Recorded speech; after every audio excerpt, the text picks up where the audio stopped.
নমস্কার বন্ধুরা, মিনি গার্ডেনে সকলকে স্বাগতম। আজ আমি বেগুন গাছের কিছু টিপস বলবো। দেখুন, এই যে গাছে বেগুন ধরে আছে, এই বেগুন গাছে এই কালো পেপার বেঁধে দেব। বেগুনগুলোতে বেঁধে দিলে কি হবে,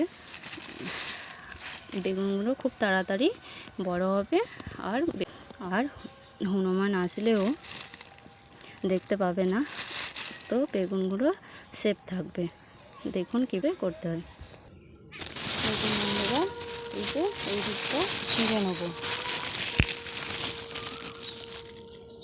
দেখুন বন্ধুরা, এই যে এই দিকটা ছিঁড়ে নেব।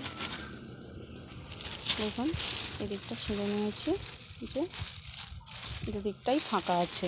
দেখুন দেখুন বন্ধুরা, এইভাবে বেগুনটা বেঁধে দেব। বেগুন ঢাকা দিয়ে রেখেছি। দেখুন এই দিকটা ফাঁকা হওয়ার কারণে হাওয়া বাতাসটাও ঢুকবে, বেগুনের কোনো ক্ষতি হবে না। দেখুন আমি প্রতিটা বেগুনে দিয়ে রেখেছি। দেখুন, চ্যানেলটা ভালো লাগলে অবশ্যই লাইক, কমেন্ট আর শেয়ার করে দেবেন।